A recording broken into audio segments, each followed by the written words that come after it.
Hey, good morning, good afternoon, good evening. Scott Luton and Greg White here with you on Supply Chain Now. Welcome to today's show. Greg, how you doing? I'm doing very, very well, Scott. How are you?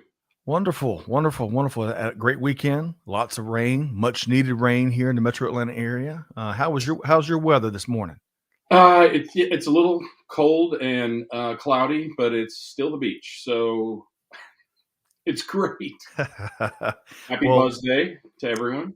happy Buzz Day to everybody. That's what we're here all here and gathered together, breaking bread, talking supply chain here on the Supply Chain Buzz, where we share some of the leading stories across global business. Now, we've got a couple of changes. On one hand, Sofia Rivas Herrera is not with us here today. We send her lots of good vibes. She's feeling a little bit under the weather, and Yeah, it's tough. It's tough to dive into supply chain if you're not feeling 100%, isn't it, Greg? yeah, punky or what are some of the other terms that people say? Puny, right? I've heard people say feeling puny, feeling punky. It's tough. It's tough for a lot of people to get into supply chain even when they're healthy. That is So, right. right? But hey, big positive vibes to Sophia wherever she is, and of course we got some big things in store for Supply Chain Now in Espanol, and she'll be back with us really soon. Unpack that here with you. But on the other hand, we've got a wonderful guest here today, Greg Yeah, Abhishek Gupta with UPS Global Freight Forwarding, and he's bringing he's really bringing it here in about 20 minutes, isn't he, Greg? yeah. I just love saying his name, Abhishek. Well, Um, but yeah, of course. I mean, a lot changing. Golly, it seems like it was not that long ago that we were saying we're not in a freight recession, but one might be coming. I think it could be argued that instead we've sort of reverted to the mean. I was thinking about that this morning. And we were in a bubble over the last 18, 24 months, right? right. So we're much closer to normal, maybe not even a new normal, but an old normal. Sorry, I was trying to avoid saying that, uh, but yeah, I think it's a really interesting environment, isn't it? Because there are still lots and lots of disruptions, but at least one of them isn't that you could go bankrupt buying a container. So That's let's right. all take our lucky stars for that. Well, beyond all of that, Abhishek's going to let us know some of the global trade issues and developments you've got to have on your radar, and lots of analysis and observations around all, as Greg's alluding to, all the changes in across freight world, which Right. will coin a new word here. But stay tuned. He's going to join us about 12:20ish or so p.m. Eastern time here today. Okay. We're going to say hello to a few folks here in just a minute. But Greg, I want to open up today's conversation by talking about an initiative that's really important, near and Yeah. dear to our hearts here at Supply Chain Now, and that is the Leveraging Logistics for Ukraine initiative that really Vector Global Logistics is leading. But we've got a whole, folks around the world have joined in the effort. We've sent over 500,000 pounds of humanitarian aid to folks in Ukraine, Poland, and elsewhere. And Greg, this is what this is the calling for supply chain professionals to get in there and do good, right? Yeah. I mean, this thing's far from over, right? And while it has sort of fallen out of the news cycle, it's still going on and people are still suffering. And this is a great cause. And it's just the energy you see from sitting in on these calls is really powerful. And, we've sent over 500,000 tons, right? Yeah, Pounds, tons, pounds. pounds. Yeah. So Working 200. on that bigger figure though, working Yeah. hard and fast and furious on that bigger figure. Yeah. So we're doing good. We're all doing good. All of you who've participated in any way, even if just listening and sharing the initiative. That's right. So, so we have a monthly planning session that really drives that. Our team has dropped a link in the chat. Y'all check that out. You don't have to contribute or, sign up or volunteer for anything to be part of that meeting. If you want to come, just listen in to market intel and all the planning that's going on, that's perfectly fine. And if Yeah. you're in position to donate something, that'd be great too. Okay. So we're going to tackle a few on the front end here of the supply chain buzz. We've got a bit of a little Baskin Robbins today. A little bit of this, a little bit of that. 52 flavors, right, Greg? 52 flavors. Baskin Robbins 33. Oh, I'm giving them way too much credit. 33 flavors is what Yeah. we're going to tackle on the front end. So Greg makes a few adjustments. Hey, Right. Yeah. it's Monday morning. Still getting settled in here. I just... So, Jonathan, good morning to you. Jonathan says, we're in full force fulfilling orders for Christmas. Jonathan, who hails from Louisiana, supply chain practitioner. Greg, it's a busy time for a lot of folks in that regard, right? I'm trying to make it as busy as I possibly can. I mean, we're going to talk about some people who could be busier and some people who are as busy as they can handle. That's right. But yeah, it is, of course, this time of year. It's big time. Big time. T Squared, who holds down the fort for us over at YouTube, says it's soul to soul, back to life, back to reality Monday. Miss the oncoming snow and bring on the supply chain management nourishment. Hey, we got it by the truckload here today. T Squared, great to have you here. Literally 44,000 pounds. We've maxed it out. We are shipping no air. Man.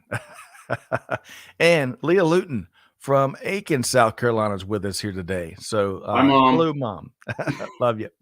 Okay. So Greg, I'm going to do a couple things before we get into news of the day. First off, I want to share, hopefully, folks, and we were talking in the pre-show about some of our favorite holiday movies. And of course, Christmas Vacation is probably atop our list here in the Luton household. So, Greg, we use that kind of as a vehicle for our weekly LinkedIn newsletter. And I love the title. You serious, Clark? Of course, we're talking about With That Said, which is our LinkedIn newsletter with about 18,000 subscribers. We appreciate all of y'all. If you haven't subscribed, it's easy to do. Go find us on LinkedIn, and you can sign up for this weekly newsletter. But Greg, so we were using this as a means of kind of pulsing the team here behind the scenes, their favorite holiday movies. So Christmas Vacation had a lot of votes, but what is one of your favorite holiday movies, Greg? I'm going to let people guess by giving them a line from my favorite holiday movie. Okay. Now I have a machine gun. Ho, ho, ho. All right. Hey, we're going to up the ante a bit. We're going to up the ante. So whoever gets that right, that quote right, drop it in the chat. T Squared is not home alone, but drop it in the chat, and we're going to send y'all. Oh, I'm sure he's not guessing. That's probably his favorite. Maybe so. T Squared, he's a Gen Xer, so he'll also know the title of that movie. I'm sure of it. I'm sure of it as well. Okay. Ooh, oh my! Your mom bringing it. Bringing it. Yes. So yes, that is from the greatest holiday movie of the 80s. Right. Love that. Die Hard. Speaking of holidays, Greg, I'm using this as a nice little segue to our first news story here today. Inventory. In particular, at one of my long time, especially as a kid, I love shopping at Gap, right? Love shopping at Gap as a kid. Remember those khaki commercials, dancing kind of in old school fashion? I mean, that was a big part of my childhood. But talk to us, Greg. You did a supply chain commentary on what's going on at the Gap last week. Very well received. Lots of comments and views. Tell us what's going on. Well, not unlike a lot of other retailers, by the way. I don't know if you heard the news about a couple of things. One, Lululemon hit their revenue targets and their stock got crushed. And Costco missed their revenue targets and almost nothing happened to their stock. So very interesting times we're having right now. But Lululemon's situation, very much like the Gap, they are incredibly over inventoried. Lululemon up 85%, inventory up 85% over last year, and they're trying to sell it to the market as if that was planned. Good luck with that. And obviously the market's not selling for it, but similar problem at the Gap. And we talked about that. They held inventory over from last year. Pack and hold is a euphemistic way of saying mothballing inventory, meaning all the stuff you overbought for last year, you're storing and hoping that somebody will buy that old used stuff or old last year's stuff for next year. And that's exactly what they're doing. And it's been a struggle for them. And it's really, really interesting in these times as both the economy tails and that and they missed the uplift in the economy, the very brief uplift in the economy last year by such a wide margin. It's really interesting to watch companies try to manifest. Everybody is manifesting these days, right? To manifest a good story out of that, and there just really isn't one. They missed it. There's a lot of reasons for missing it, especially in the fashion industry, like Lululemon or Gap. They don't have a lot of really good technology. It's usually kind of seat of the pants. Apologies to anyone who feels it's anything different, but I've been there and done it and seen companies do it for decades, and it is very much seat of the pants compared to a lot of replenishable or what are called basics in a lot of fashion stores. Yep. So there's a lot of room for error because it's basically my guess. I feel like I know my customers better than any system could, and this is what my customers want. And that has really put a lot of companies in a tough position because whoever knew their customers better was wrong. That's right. So it's been it's a really complex struggle. A lot of companies have attempted to put more technology into place. We did a commentary on Macy's a few weeks back, and believe it or not, they are actually entering the 21st century with their technology and sort of leapfrogging the rest of the industry and applying more science and technology even to their soft goods, their fashion goods and fashion basics. So there's a lot to learn there. There's a lot of companies that are going to struggle with the same thing, no matter what portion of the industry they're in. Of course, Costco is in hard goods, largely Right. food and hard goods. So there's a lot of challenges out there, and it's just really hard to do it. And that's the point of the article or the commentary on the article about the Gap is it's really hard to do it, but it's time to start applying technology to even fashion goods. Yeah, so true. Love the commentary. And by the way, folks, Greg kind of chatted a lot of things there, including the Gap, but you can find Greg's commentary on the Gap in particular at the link that our team just dropped in there. And you know what we love? As much as I love Greg's initial commentary on each topic every Monday, Wednesday, Friday, I love the conversations that take place in the comments. So, folks, we want to hear from you. Y'all venture over to the link there and let us know what your take is here. And of course, all of this is driven by a great supply chain dive read on what's going on at Gap. Yeah, that was the commentary on this was particularly interesting. And then right towards the very end, some guy, which happens from time to time, pitched his technology as if it was really advanced with a 90% forecast accuracy, which is abysmal, by the way, in terms of forecast accuracy. So man, I thought that was cute. Don't fake the funk on that nasty dunk man. with Greg and technology. If you pitch your product, make sure it's superior. That's right. I'll share a couple comments here. Let's see here. So Catherine, speaking of Macy's, says she's hearing lots of Macy's ads on some of the podcasts she listens to a ton of them. And she was surprised to see that they're making a comeback, Greg. Yeah. Honestly, I was surprised also, Catherine. I mean, they have been one of the worst performing retailers for decades and decades and decades, since probably most of us were not yet born. Right. But they finally stepped out of the 1880s when they were founded, or whenever it was, and have really stepped it up. This new chief supply chain officer, first of all, they have a chief supply chain officer, which is huge for a fashion retailer.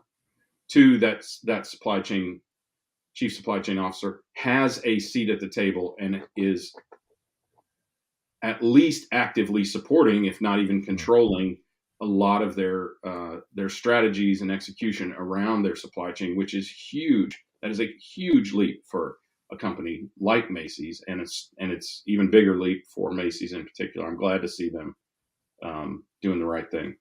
Love that. A lot of good stuff there. Hey, if you're getting high praise from Greg, you've done something well. As Jonathan says, Macy's. There's something to say for digitalization and automation. Completely agree, Greg. Thank you for that, Jonathan. Now, I want to switch up here because as we mentioned, Leah Luton said Die Hard, back to Greg's quote. Now, Scott says it's not a Christmas movie. So, Scott, we're going to have to get Scott and Greg talking about, give their take on whether or not Die Hard is a Christmas movie or not. Greg? Is that the same guy with the, no. Oh, yeah, no. Greg says 100%. Let's just summarize. Greg says 100% 100%. Christmas movie. 100%. Okay. Speaking of having a little fun, so we've got Abhishek Gupta with UPS Global Freight Forwarding joining us here in about 5 or 6 minutes here. So stay tuned for that. But last Friday, Greg, we did a little what we call a pop-up live stream giveaway. And it was a short little 20-minute or so, very impromptu conversation, really trying to give some thanks to our listeners and folks out there across the global supply chain now fam. And we gave away some of our favorite reads this year. So, Greg, with that said, no pun intended there. I feel like I'm always promoting our LinkedIn newsletter. I'm not. It's just you just say that all the time. That's why we made it the title of it. That's right. But right here on today's special buzz, as we enter the holiday season, we're going to continue giveaways. So this is one of my favorite reads this year. Beyond Good. This is by our friends Theo Lau and Bradley Limer, and which we've interviewed them a couple of times. I'll be reconnecting with Theo soon. Folks, if you want a copy of this book, we encourage you got to enter the drawing. So Amanda, if you would drop your email into chat, you got to send a note to Amanda, and that's amanda@supplychainnow.com. And Greg, there's 2 pieces of feedback we're asking, which if you send a blank email, you'll be entered in the drawing. But if you put some feedback in there, it'll enhance your chances of winning. And there's 2 things. We're looking for your favorite show from this past year and why, or we'd love to know what topics you would like us to cover more in 2023. So, Greg, I think that's a fair ask. You give away a few free books, getting some market intel from our global fam. What you think? It's a free book. Do something for it, right? That is right. I think any ask, not any ask, but any ask that simple, yes, is definitely fair. So, folks, it's simple. Shoot us an email, amanda@supplychainnow.com. I think we gave away from Friday's session. I want to say we shot out 10 books already.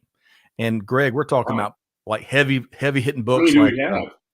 Are we over inventoried, Scott? Is that why we're Man, you busted me. This is my inventory management strategy. You busted me.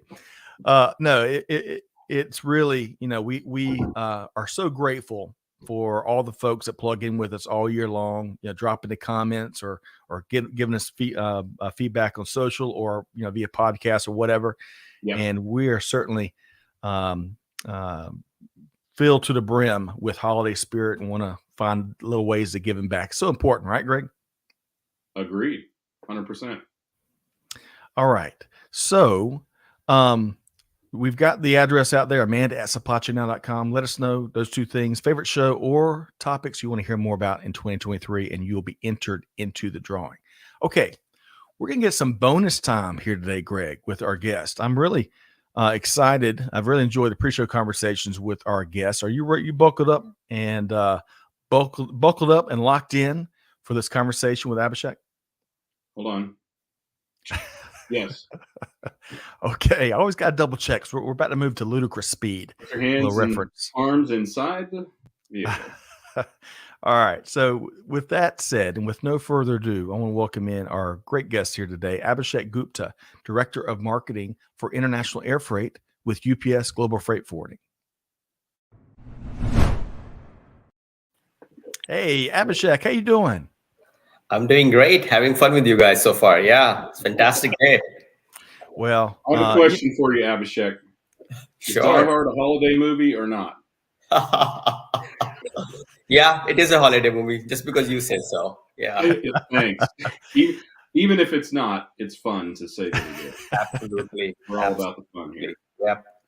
Well, so Abhishek, we'll keep going down the fun tracks. We're going to be picking your brain on what's going on in global trade, and as well as what's going on with a lot of freight rate changes. So we're going to get to that in just a minute, but we've got a few bonus minutes with you here today. So Abhishek, I've gathered that you're a big music fan, and so you fit right in. You're part of the fam. Me and Greg, both big music fans. Yeah. So here's a little fun warm-up question. So today is the birthday of one Sheila Cecilia Escovedo. She is better known as Sheila E. That's right. So the legendary percussionist and singer that was discovered by Prince was born December 12th, 1957 in Oakland, California. So I'm going to use 57. Yeah, that's right. Wow. How about that? And she's still got the beat and brings it like few others. So Abhishek, tell us, using that as a springboard, what's one of your favorite musical acts of all time? Oh, okay. I think memorable ones is one time around I think Fleetwood Mac gave a concert I was in Ohio at that point in time. So, right, Buckeye. So in there, by that, there was this amazing, and I was not a diehard Fleetwood Mac fan. I just went there because I think I got cheap tickets and I happened to be around close by. So I went there, but it blew me off. I mean, I can't tell you guys how amazing that whole performance was. I think I was thrilled that I found an opportunity, and every single tone, every single song that they sing. I mean, I knew the songs, but when you hear them in a concert like that, completely different perspective that you get just listening to them sing some of those melodies, and it's very refreshing. I mean, I was blown away. Well, that's a great one. I expected you to go a different angle, because one of your favorite bands is Def Leppard, Abhishek. But hey, Fleetwood Mac is legendary too. Yeah, it's pretty hard to top them in concert for sure, right? No matter what you're a fan of. Well, so Greg, Greg, what about you? So Fleetwood Mac and the in-person concert experience, what Abhishek was talking about. How about you, Greg? Wow. I mean, it's tough to say. I love so much different music. I mean, this is kind of out there just because it comes to the top of my mind. But I saw Zach Brown in concert once, and just unbelievable. He had just, first of all, the stage setup that he had these two long runways that went out like kind of like this off the stage. There you go, like that.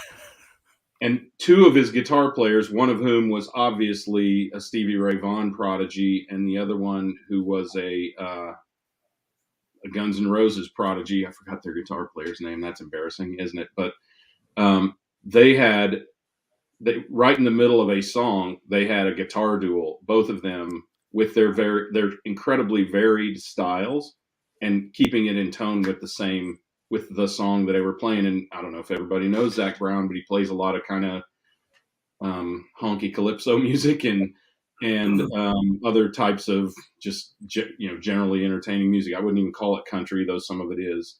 But man, it was just super powerful to see how talented the musicians were in what I thought was just kind of a bar band. I mean, Scott, you and I got to see, had the opportunity to see. I got to see Zach Brown in the Dixie Tavern in Marietta, pretty much singing all by himself the songs written by the bartender at the Dixie Tavern. So to see him go from there to that, and the incredibly talented musicians he had, was very, very impactful. Okay, we're gonna have to have a supply chain nerds talk music segment coming soon with Greg and Abhishek. Some great musicians in supply chain. Maybe not just talk, maybe talk and play. That's right. That is right. What was that, Abhishek? I was gonna say no. I lost him when he says talk and play. Well, the reason why I liked Def Leppard was that I tried to play guitar. I literally tried very hard, and I failed miserably. Right, and then seeing some of these guys do this magic with guitar. I mean, for that matter of fact, I mean, Def Leppard is just one band, but you pick any guitar-based band, and when these bands played more like a solo, lovely, ballads, that became my favorite. So, I mean, whenever these guys can do magic with guitar, I mean, I was sold on it. Yeah, and it can be inspiring and discouraging at exactly the same time, can it? You're right. That's right. You're right. But you know what, Abhishek? We are much better at supply chain than any Def Leppard, right, or background guitar player, or Well, even Lindsey Buckingham. that's a great call out. But I was going to ask Abhishek if any video footage of his guitar playing experiences may have existed. That'd be good bribery footage, maybe. Hey, a couple of quick comments here, and then we're going to get into some trade observations and analysis. Justin. Hey, Justin, great to see you from Florida. He says, yes, Die Hard is a Christmas movie. He also talks about Zach has an amazing production crew and musicians. Catherine's calling out a little bit of Chicken Fried, of course, one of Zach's big songs. And she says, Supply Chain Now Jam Session. Go. Hey, let's come up to a venue near you. Okay, so let's get back to supply chain. A little fun holiday episode here of the Supply Chain Buzz, but we got to get down to work at some point. And Abhishek, I'm really curious. Ton of things going on across the world of global freight, right? It's too much. Our radars are being overloaded. But, from where you sit and using this great article from the World Economic Forum as a backdrop, where they are sharing six top things to know, what's a couple things on your radar that should be on ours as well when it comes to global trade? Yeah, so of course, it's a good read. I mean, I encourage anyone to read through that. I mean, there are definitely efforts from the countries to ease the world trade. But I think at the same time, the things that caught my eye, and at least for everyone, which we are living and breathing through right now, is the rapid change at which the world trade dynamic has changed in the last couple of months, right? So it's not a rosy picture. We all know it. The World Trade Organization is anticipating that the global trade and the flows of global trade is going to slow down next year. At pretty fast speed. Number of factors, we all are aware of it, right? I mean, there's definitely war going on in Ukraine. There is high energy prices, and there is inventory situations in different parts of the world for different things. That all is basically hampering, and on top of all of that is inflation, right? And on all the developing economies are facing through that. And when consumer doesn't have that much free money to kind of invest into things, then they become choosy and picky. I think that becomes a remedy where everything kind of goes away. So I think that is definitely, and that is having repercussions everywhere, right? How that global trade impacts air, how that impacts ocean freight. I mean, that's the areas where we deal with a little bit more so. Then how do we kind of take that into consideration? What advice do we give to our customers? I mean, that's where I think a bulk of our thought process goes these days. So, Greg, what did you hear, whether it's from Abhishek there or the great read from World Economic Forum, or what do you think should be priorities for what we're tracking across global trade right now? Options. I mean, I think you really have to just focus on your goals and what you can control. There are a lot of things out there that you can't control. You can't control, what happens with geopolitical conflict like the Ukraine war.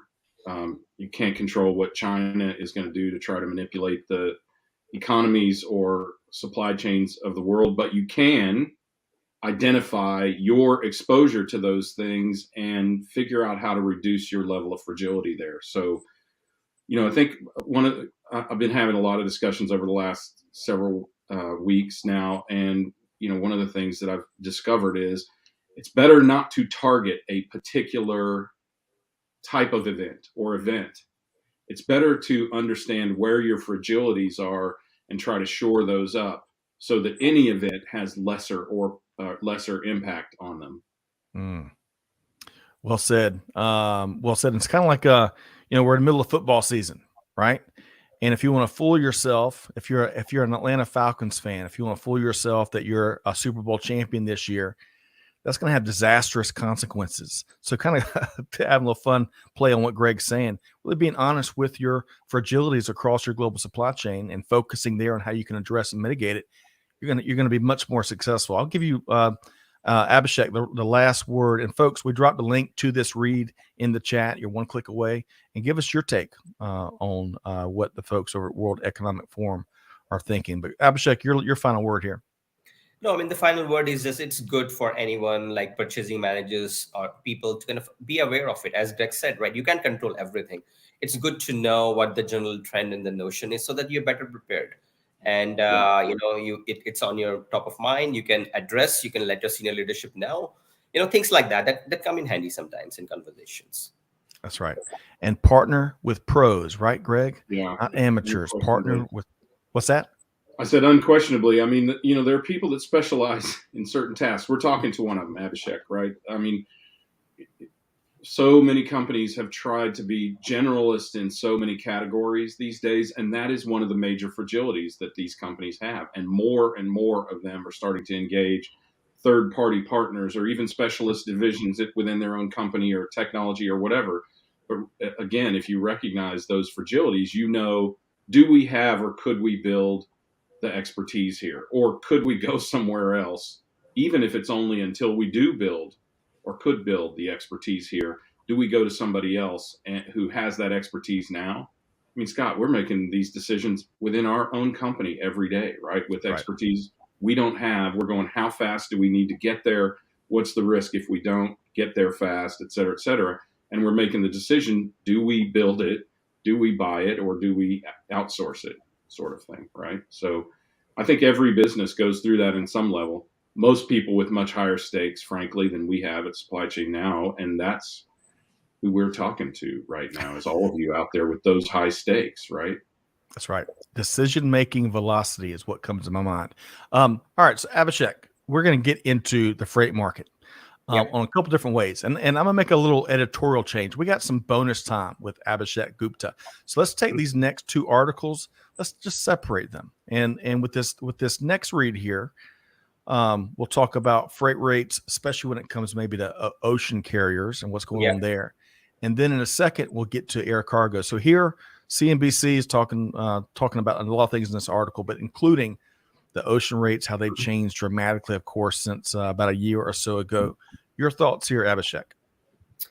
Yeah, so I think in the last couple of years or so, definitely supply chains have become top of mind for a lot of people. Even general consumers realized why they can get stuff, and then people who are not very familiar with it got familiar with things like congestion at the port, LA Long Beach, and some of those names that were like, what are those, right? So ocean Right. definitely become one of those areas where everyone was like, what things are taking so long? The rates becoming high, there was congestion everywhere.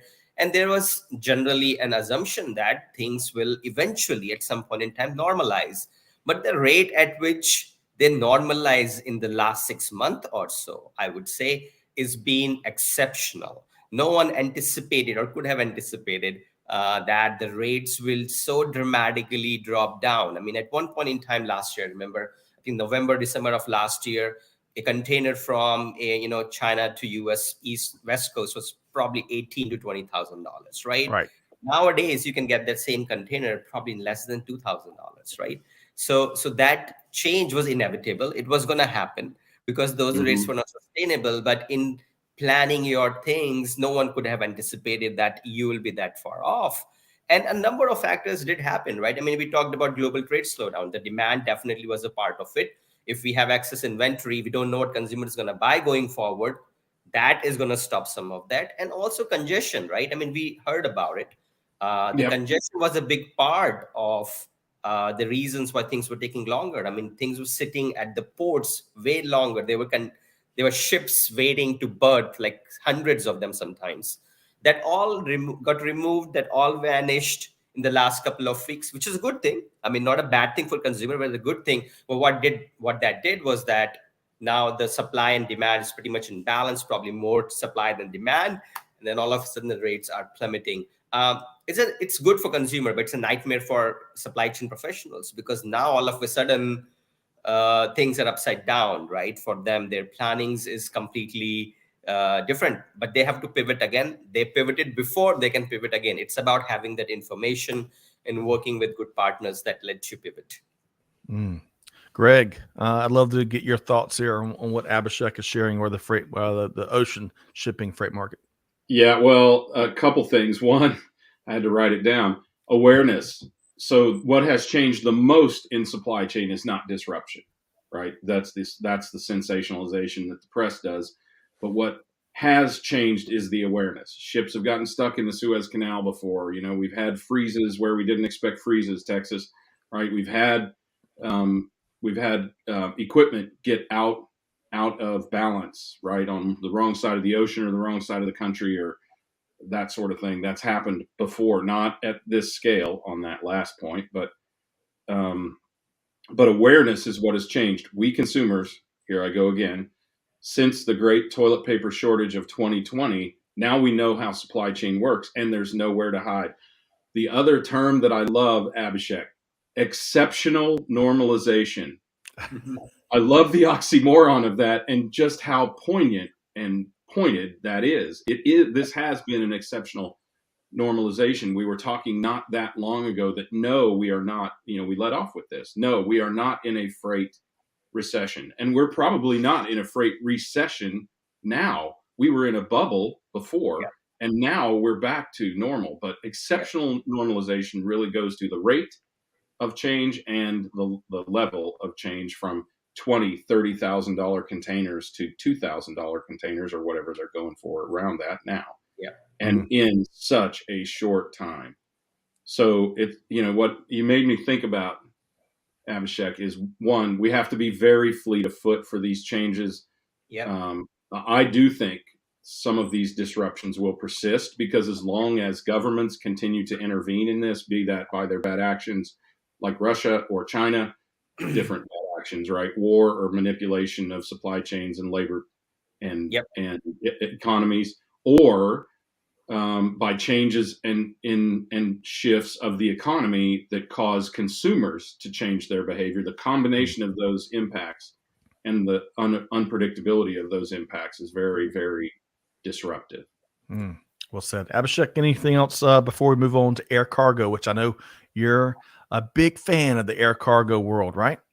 I would just add an interesting read over the weekend. Greg, something we've talked about, feels like for years now, but some of the shifting, obviously when West Coast ports were going through the hurdles that they had, and we saw a lot of that traffic shift over to the East Coast. Then per your own tracking there in Hilton Head, we had East Coast ports back up, right? Yeah.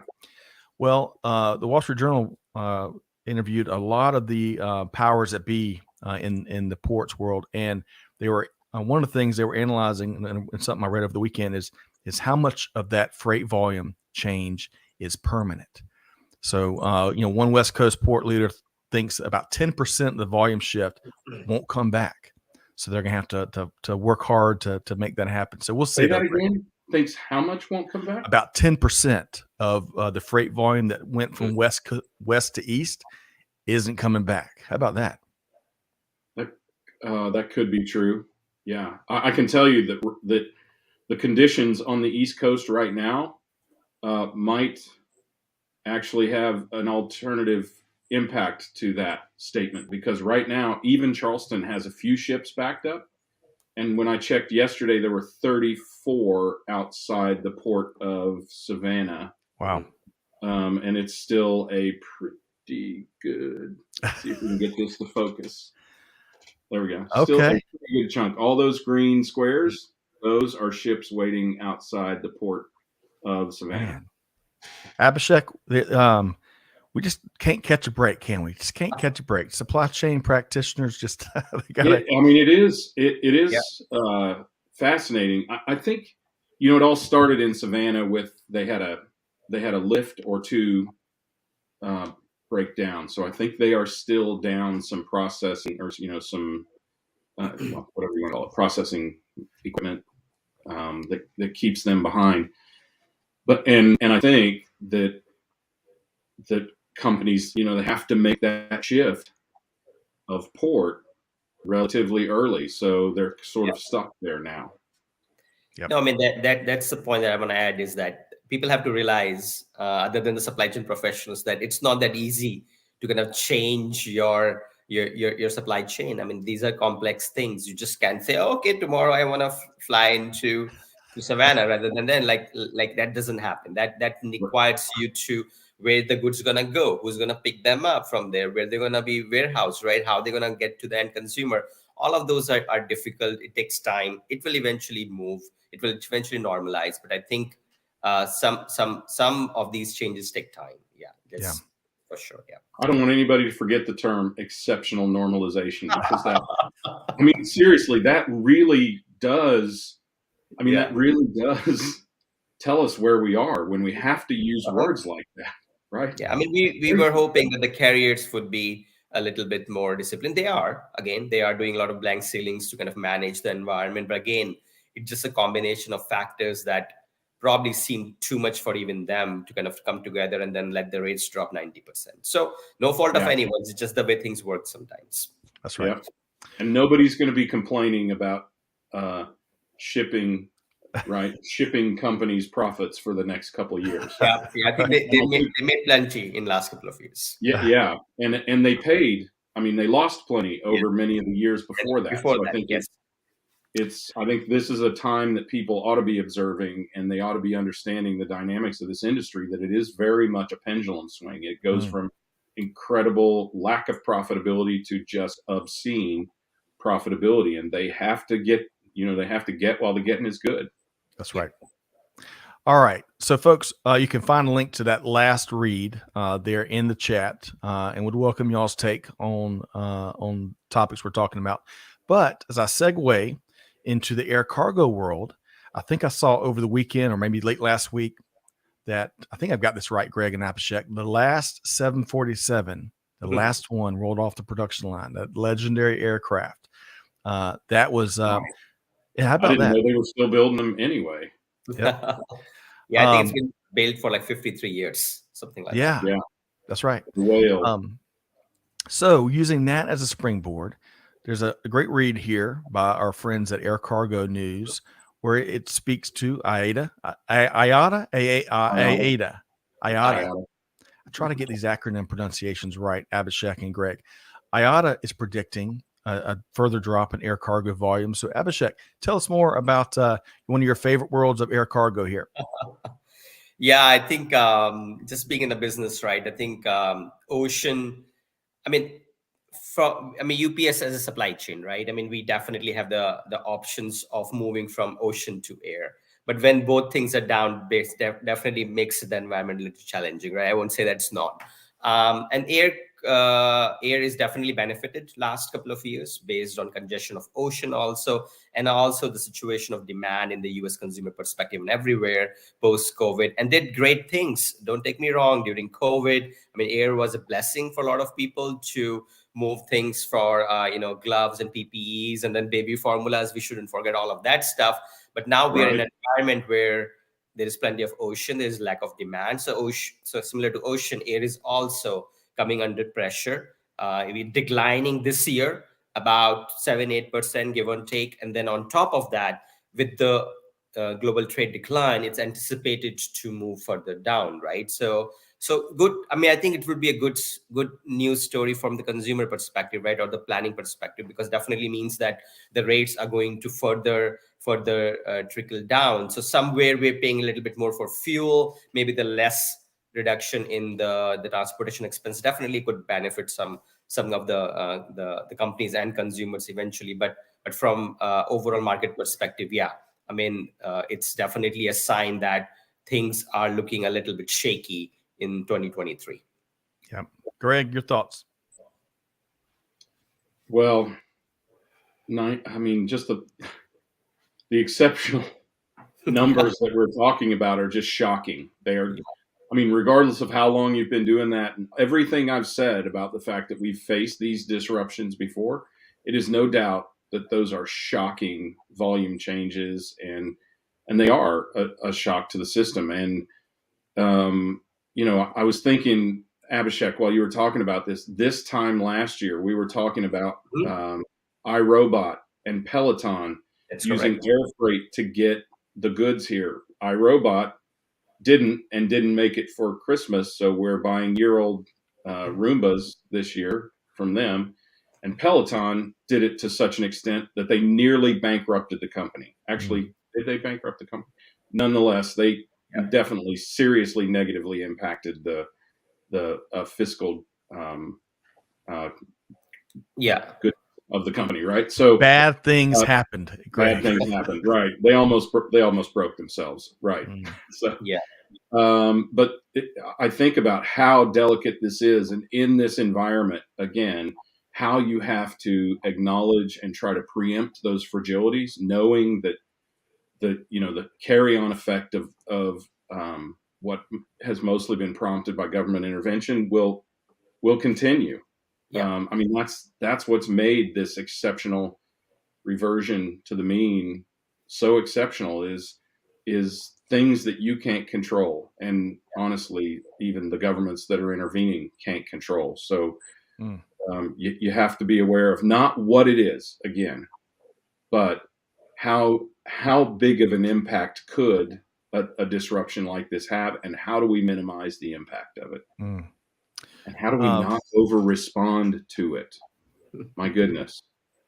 Right? I mean, there are great retailers, truly great retailers, Target, Costco, Walmart, the greatest of all retailers on the planet, who completely overbought on patio furniture. We've been talking about it all summer. I took advantage of that. But how do you try to mitigate your response, not just your supply chain's fragility, but how do you mitigate your response so that you don't overreact, so that you see a little bit into the future and don't put your entire company at risk like Peloton did. Abhishek, I'm going to give you the final word, and then we're going to shift gears a bit and learn a lot more about your organization, some of the resources y'all have. So, Abhishek, your final word on the world of air cargo. Yeah, so I think the need of emphasis on communication isn't gone away with any of that, right? When we see things move up, get trickier, now coming back down, I think the good thing that we'll advise to anyone, not just as a being because I'm in it, just because that's how the freight forwarding industry works. Like, you have to keep your partners in good communication. You need to let them know what you see, learn from what they see, and then adjust and adapt accordingly.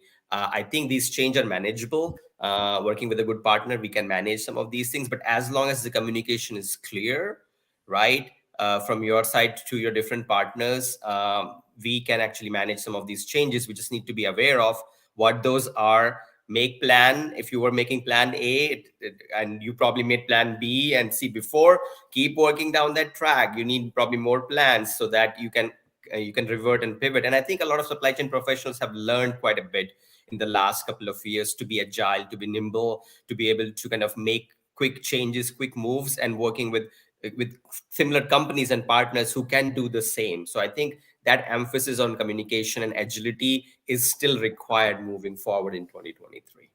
Yep.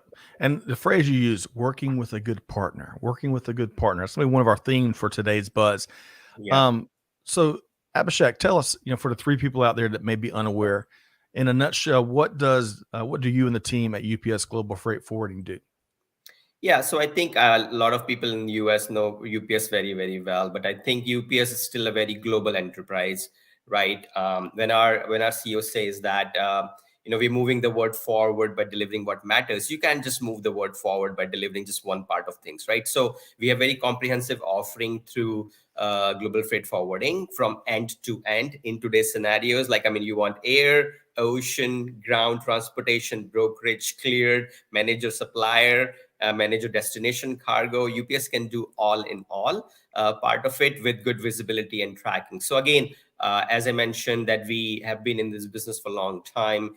We inherited some of these businesses through acquisitions, but we have made them a part of our brand, our portfolio, to help our customers. And I would encourage customers, if they're not aware of UPS freight forwarding, just kind of check it out, listen to us, and then understand the ease of doing business and the ease and of integrating us within their own ecosystem. And as I mentioned, the emphasis of a partner is definitely important. The way supply chain is evolving, someone who can understand it, help you lead with it, tell you upfront what could be happening, and then help you kind of mitigate some of those challenges, especially for a lot of small businesses who are getting stuff from globally, from overseas.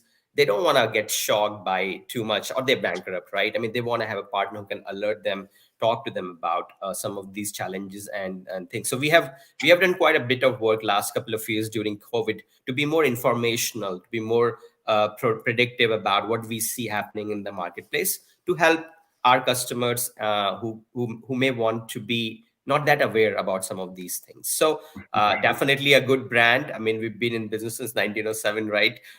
So it's been 115 years. So UPS has been around. I don't have to talk much about it. But again, the brand goes with the global freight forwarding. I mean, it is the shield that still works. We still want to be a global provider of logistics end-to-end visibility for our customers. Yeah.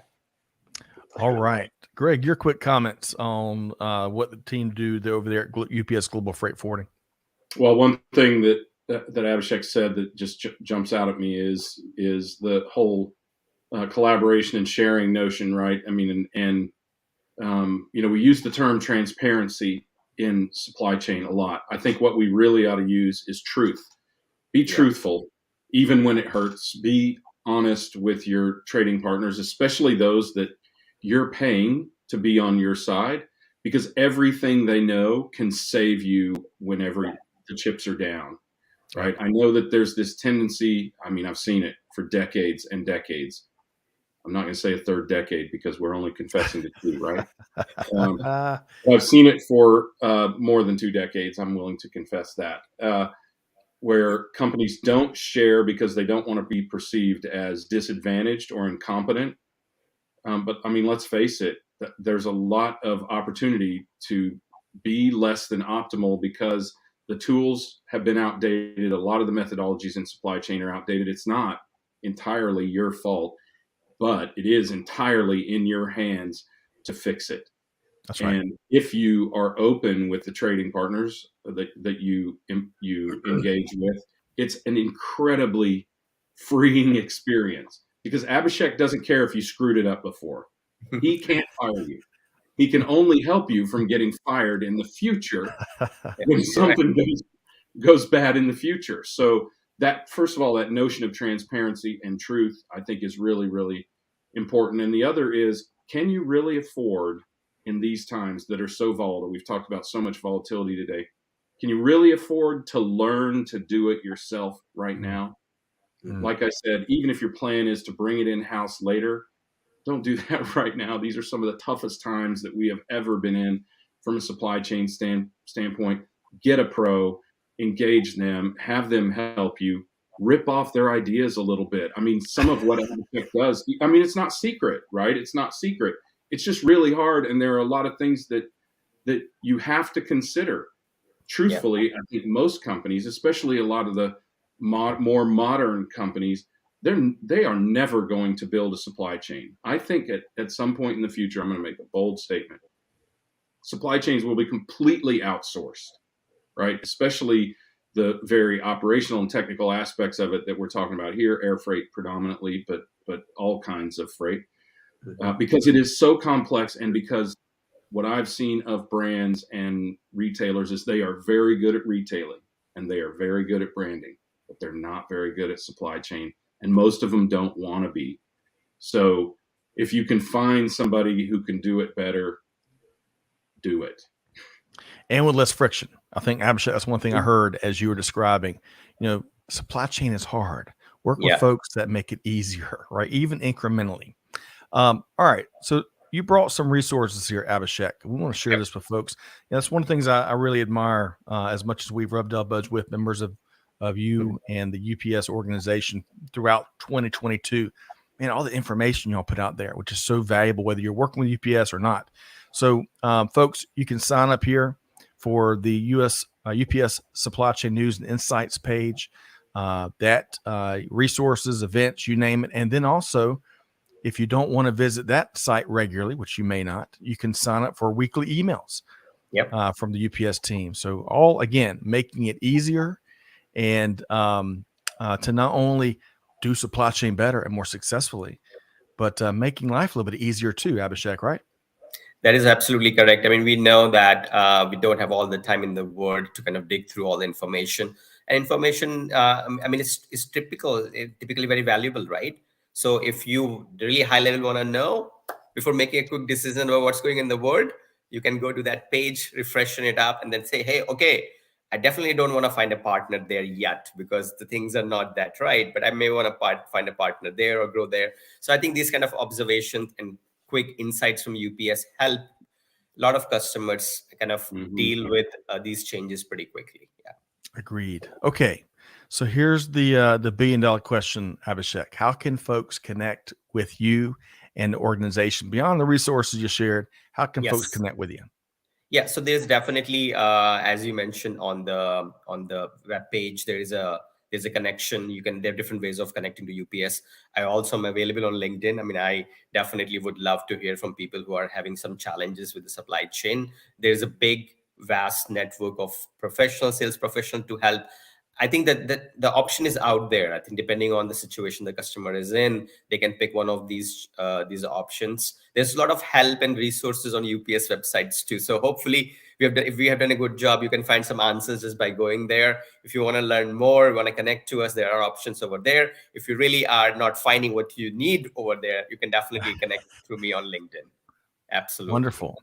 And talk supply chain and music, both with Abhishek. Hey, I mean, what could be better than that? That's right. Well, Abhishek, it's been a pleasure. Thanks so much for joining Greg and I here on Supply Chain Buzz. Yeah. Happy holidays, happy New Year, all that good stuff. We hope to see you in the new year soon. Abhishek Gupta with UPS Global Freight Forwarding. Thank you, Abhishek. Thank you, guys. Thank you. All right, Greg, man. Really enjoyed our chat there with Abhishek. Enjoyed the pre-show too. All right. So let's assume, Greg, let's play a little game here.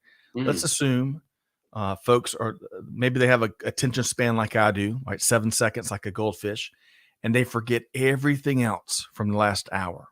What is one thing that, especially that Abhishek shared or that we talked about here today, that folks got to keep on their radar front and center?